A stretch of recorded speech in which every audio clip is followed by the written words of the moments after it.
Hello friends, welcome to my channel Ajugoals. Today I will share best current affairs of 17th and 18th May and also 5 GK facts. I will discuss these highlights as you can see and also I will tell you about Amphan तूफान. Amphan तूफान क्या है इसके बारे में भी मैं आपको इस वीडियो में बताऊंगी. अगर आपने मेरे चैनल को सब्सक्राइब नहीं किया then please subscribe my channel, like, share and comment and don't forget to click on bell icon. चलिए फ्रेंड्स, सबसे पहले डिस्कस करते हैं हम सभी इम्पोर्टेंट डेज जो कि 16, 17 और 18 में को सेलिब्रेट किए गए हैं. तो पहला इम्पोर्टेंट डे है इंटरनेशनल डे ऑफ लाइट. तो यह कब मनाया जाता है? 16 मई को. और इसकी शुरुआत की गई थी 16 मई 2018 से. किसके द्वारा की गई थी? यूनेस्को द्वारा की गई थी. अब 16 मई की जो डेट उसको ही सिलेक्ट क्यों किया गया? तो उसका रीज़न है कि इसी दिन 1960 में इसी दिन थियोडोर मैमन द्वारा लेज़र लाइट की खोज की गई थी. तो यहाँ से आपका एक और फैक्ट क्लियर होता है. चलिए अब मैं आपको बताती हूँ अबाउट यूनेस्को. यूनेस्को का फुल फॉर्म होता है United Nations Educational Scientific and Cultural Organization. इसको आप नोट डाउन कर सकते हैं. United Nations Educational Scientific and Cultural Organization. इसका जो हेड क्वार्टर है वह है पेरिस में. पेरिस कहाँ है? फ्रांस में. और इसके जो हेड हैं अभी वह हैं आंद्रे अजूले. और इसका जो फाउंडेशन वह है 1945. ठीक है. अब मैं आपको बताती हूँ एक और इम्पोर्टेंट डे के बारे में. International day of living together in peace. ये भी एक इम्पोर्टेंट डे है. आप जैसे कि देख रहे हैं सभी देश में सभी पूरी दुनिया में अभी कोरोना वायरस को लेकर हाहाकारी मची हुई है. ऐसे समय पे international day of living together in peace is very important. क्यों मनाया जाता है यह दिन? तो it is celebrated to promote peace, tolerance and understanding among all the countries of the world. सब मैं आपको बताती हूँ अबाउट नेशनल डेंगू डे. तो ये मनाया जाता है 16 मई के दिन. कब मनाया जाता है? 16 मई के दिन. अब ये किस मच्छर के काटने से होता है? तो उसका नाम है एडीज़ एजिप्टी. क्या नाम है? Aedes aegypti. अब ये मनाया क्यों जाता है? तो it is celebrated to create awareness about dengue. तो डेंगू से बचने के उपाय क्या हैं और डेंगू का ट्रीटमेंट क्या है, उससे रिलेटेड अवेयरनेस फैलाने के लिए यह दिन मनाया जाता है. अब मैं आपको बताती हूँ अबाउट वर्ल्ड टेलीकम्युनिकेशन डे. तो इट इज सेलिब्रेटेड ऑन 17 मई. 17 मई के दिन कौन सा दिन मनाया जाता है? विश्व दूरसंचार दिवस. इसकी जो थीम वह भी आप देख सकते हैं, कनेक्टेड 2030 ICTS. ICTS का फुल फॉर्म होता है इंफॉर्मेशन एंड कम्युनिकेशन टेक्नोलॉजी. ठीक है. इसकी जो थीम है वो फिर से देखेंगे, connect 2030 ICTS for the sustainable development goals. अब बात करेंगे है हम विश्व एड्स वैक्सीन दिवस. ये भी बहुत इम्पोर्टेंट है. यह मनाया कब जाता है? 18 मई. 18 मई के दिन यह इम्पोर्टेंट ये मनाया जाता है. अब हम बात करेंगे कि एड्स होता क्या है. तो एड्स एक बीमारी जिसका नाम है एक्वायर्ड इम्यूनोडेफिशिएंसी सिंड्रोम. इसका जो फुल फॉर्म है बहुत से एग्जाम में पूछा गया है, तो आप इसको नोट डाउन कर सकते हैं. साथ ही साथ अब मैं आपको बताती हूँ कि वर्ल्ड एड्स डे कब मनाते हैं. तो वह मनाते हैं 1 दिसंबर. कब मनाते हैं? 1 दिसंबर. चलिए friends, next current affair discuss करते हैं. Brazil's health minister resigns after 1 month on the job. अब बात करते हैं किसकी? हेल्थ मिनिस्टर की. तो कौन थे? Nelson teach. इनका जो टाइम पीरियड रहा है जॉब का वह रहा सिर्फ 1 महीने का. अब इनसे पहले भी एक जो हेल्थ मिनिस्टर थे जिनका नाम था लुइस हेनरिक मैंडेटा, उनको बर्खास्त किया गया था. किसके द्वारा? बोल्सोनारो द्वारा. यह कौन है? यह ब्राज़ील के प्रेसिडेंट है. ब्राज़ील के प्रेसिडेंट कौन है? बोल्सोनारो. और उनके द्वारा किसको निकाला गया था? उनका नाम था लुइस हेनरिक मैंडेटा. उसके बाद नेल्सन टीच की अपॉइंटमेंट की गई थी और उन्होंने हाल ही में अपना रेजिग्नेशन सबमिट कर दिया है. तो अब हम बात करेंगे अबाउट ब्राज़ील. ब्राज़ील की कैपिटल है ब्राज़ीलिया. करेंसी है ब्राज़ीलियन रियल. और इसके जो प्रेसिडेंट है वह है बोल्सोनारो. मैंने आपको अभी बताया है. इससे रिलेटेड जो फैक्ट्स है वह है Brazil is the largest country in the south America. South America की सबसे बड़ी कंट्री कौन सी है? ब्राज़ील. और Brazil is the only country in south America that speaks Portuguese. तो पोर्तुगीज़ लैंग्वेज बोलने वाला एक ही देश है. कहाँ? साउथ अमेरिका में. उसका नाम क्या है? ब्राज़ील. तो इस करंट अफेयर से आपको इतनी इन्फॉर्मेशन मिलती है. चलिए friends, next current affair discuss करते हैं. ₹4,000 crore allocated for promotion of herbal cultivation says FM मतलब फाइनेंस मिनिस्टर कौन है? निर्मला सीतारमन। ठीक है, तो यह जो फंड डिस्ट्रीब्यूट किया गया है किसके लिए? Herbal cultivation. हर्बल कल्टीवेशन मतलब जैसे कि हमारे जो हर्बल पौधे होते हैं, तुलसी, पुदीना, अश्वगंधा, भारंगी, तो इनकी खेती करने के लिए फंड ट्रांसफ़र किया जाएगा। कितना? 4,000 करोड़ रुपए का। और इसके लिए जो ज़मीन है वह कौन प्रोवाइड कराएगा? NMPB board. NMPB का फुल फॉर्म होता है नेशनल मेडिसिनल प्लांट्स बोर्ड। और इसके अंतर्गत जो ज़मीन है वह कितनी ज़मीन उपलब्ध करवाई जाएगी? तो वह है 800 हेक्टेयर। कितनी? 800 हेक्टेयर। चलिए friends, next current affair discuss करते हैं। Delhi police gets India's first thermal corona combat headgear to enhance social distancing. अब मैं आपको बताती हूँ कि थर्मल कोरोना कॉम्बैट हेडगियर क्या होता है। तो जैसे कि हम अपने सिर में हेलमेट पहनते हैं हमारे सिर को बचाने के लिए, तो वैसे ही एक थर्मल कोरोना कॉम्बैट हेडगियर बनाया गया है। किसके द्वारा? दिल्ली पुलिस के द्वारा। और यह एक प्रोटेक्शन इक्विपमेंट के जैसे काम करेगा, जो पुलिस को कोरोना के संक्रमण को फैलने से बचाएगा। मतलब उनके अंदर कोरोना ना हो, क्योंकि वह हर दिन कम से कम लाखों लोगों के संपर्क में आते हैं, इसलिए दिल्ली पुलिस ने यह इक्विपमेंट बनाया है। ठीक है, अब हम बात करते हैं अबाउट दिल्ली। तो दिल्ली के जो CM है वह कौन है? दिल्ली के CM है अरविंद केजरीवाल। और लेफ्टिनेंट गवर्नर कौन है? अनिल बाईजाल। कौन है? अनिल बाईजाल। और उससे रिलेटेड जो फैक्ट्स है वह हैं, कैपिटल कब बनी थी हमारी दिल्ली? तो वह बनी थी 1911 में।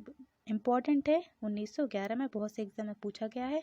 अब बात करते हैं हमारे वर्ल्ड हेरिटेज साइट्स की। तो वह हुमायूं टॉम मतलब हुमायूं का मकबरा, कुतुब मीनार और आगरा का किला, आगरा फोर्ट। तो ये क्या है? ये 3 वर्ल्ड हेरिटेज साइट्स हैं। कहाँ की? दिल्ली की।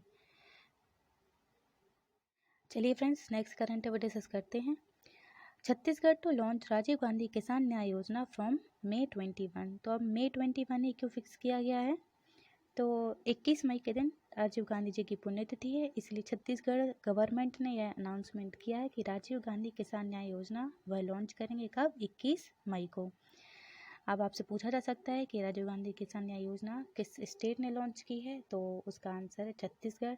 अब इसके अंतर्गत फंड कितना दिया गया है? तो 5,100 करोड़ रुपए। कितना? 5,100 करोड़ रुपए। और इसके अंतर्गत हर उस किसान को जो गन्ने की खेती करता है या फिर मक्के की खेती करता है, उनको 10,000 रुपये दिए जाएंगे पर एकड़ के हिसाब से। अब बात करते हैं अबाउट छत्तीसगढ़। तो छत्तीसगढ़ के बारे में, छत्तीसगढ़ की कैपिटल क्या है? रायपुर। छत्तीसगढ़ के CM कौन है? भूपेश बघेल। आप सभी को पता होगा। गवर्नर कौन है? अनुसुईया उइके। अब इससे रिलेटेड जो फैक्ट्स हैं तो मैं आज बताऊंगी आपको छत्तीसगढ़ के बहुत इम्पोर्टेंट नेशनल पार्क। तो वह है कांकर घाटी नेशनल पार्क, बहुत से एग्जाम में पूछा गया है। इंद्रावती नेशनल पार्क और कांगर वैली नेशनल पार्क। तो आपसे पूछा जा सकता है एग्जाम में कि कांगर वैली नेशनल पार्क कहाँ है? तो आंसर है छत्तीसगढ़। तो आपको इस करंट अफेयर से इतनी इन्फॉर्मेशन मिलती है। नेक्स्ट करंट अफेयर डिस्कस करते हैं।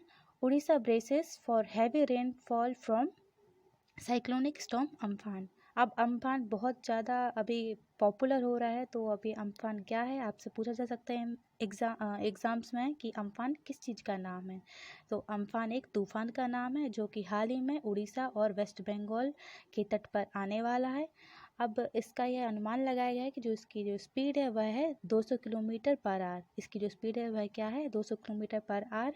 और यह जो अम्फान नाम दिया गया है वह दिया गया है हमारे IMD द्वारा। IMD का फुल फॉर्म होता है इंडियन मीटियोरोलॉजिकल डिपार्टमेंट। क्या होता है? Indian meteorological department. इसके बारे में मैं अपने पिछले वीडियो में आपको बता चुकी हूँ। चलिए अब बताते हैं कुछ तूफानों के बारे में जो कि पहले आए हुए और उनका नामकरण किसने किया है। तो हेलन नाम का जो नामकरण किया है वह है बांग्लादेश ने। नानक का म्यांमार ने। हुदहुद का ओमान ने। नीलूफर और वर्दा का पाकिस्तान ने। मैकून का मालदीव ने। और हाल ही में बंगाल की खाड़ी से चले तूफान तितली का नाम किसने दिया था? पाकिस्तान। चलिए friends, next current affair discuss करते हैं। Wuhan diary dispatches from a quarantine city. तो अब आप सभी को पता है कि वुहान क्या था। तो वुहान एक चाइना की एक सिटी है जहाँ पे कोरोना का सबसे पहला पेशेंट आया था। तो अब ये बुक बहुत इम्पोर्टेंट हो जाती है। और इसको लिखा किसने है? इसको लिखा है Feng Feng and Michael Berry ने। किसने? Feng Feng and Michael Berry ने। तो ये नाम बहुत इंपॉर्टेंट है। चलिए नेक्स्ट करंट अफेयर डिस्कस करते हैं। Zubair Iqbal appointed as MD of J&K bank. तो यह नाम बहुत इम्पोर्टेंट है। क्या नाम है इनका? जुबैर इकबाल। और यह क्या बने हैं? MD of J&K bank. और J&K बैंक का जो हेडक्वार्टर है वह कहाँ है? श्रीनगर में। और जम्मू कश्मीर के बारे में मैंने आपको अपने पिछले वीडियो में बहुत सारी इन्फॉर्मेशन दी थी। POK के बारे में भी बताया था। अगर आपने मेरा वीडियो नहीं देखा है तो प्लीज़ आप उसको देखें। ठीक है फ्रेंड्स। चलिए friends next current affair discuss करते हैं। United Nations world economic situation and prospects report 2020। अब ये जो एक और रिपोर्ट रिलीज हुई है, अब it is again important for the mains examinations और साथ ही साथ यह इम्पॉर्टेंट है फॉर ऑब्जेक्टिव ओरिएंटेड एग्जामिनेशंस जैसे कि बैंक और SSC। आपसे इस रिपोर्ट का डेटा पूछा जा सकता है, तो आप इसके पॉइंट्स को ध्यान से सुनें। इसके जो पॉइंट्स हैं, इंपॉर्टेंट पॉइंट्स हैं, वह हैं according to the report the world economy is to shrink by 3.2% in 2020। तो वर्ल्ड इकोनॉमी श्रिंक हो सकती है कितना? तो इम्पोर्टेंट क्या है? 3.2% इन 2020। ठीक है। अब हम इंडिया से रिलेटेड फैक्ट्स के बारे में बात करेंगे। तो इस रिपोर्ट के according the growth rate of India in 2018 was 6.8%। 2019 में क्या थी? 4.1%। और अब यह रिड्यूस हो जाएगी कितनी? 1.2% इन 2020। तो बहुत इंपॉर्टेंट है, यह आपसे एग्जाम में पूछा जा सकता है कि UN की जो रिपोर्ट रिलीज हुई है उसके अकॉर्डिंग जो ग्रोथ रेट है वह कितनी डिक्लाइन हुई है, कितनी कम हुई है? तो उसका आंसर है 1.2%। तो इस करंट अफेयर से आपको इतनी इन्फॉर्मेशन मिलती है। चलिए फ्रेंड्स अब आते हैं हमारे 5G के फैक्ट्स की तरफ। अगर आपको इन क्वेश्चंस के आंसर पता है तो आप मेरे साथ साथ इन क्वेश्चंस के आंसर्स को देते रहें। ठीक है। पहला क्वेश्चन है, पहली लोकसभा के स्पीकर का नाम क्या था? तो हमारी पहली लोकसभा जो थी उसके स्पीकर का नाम क्या था?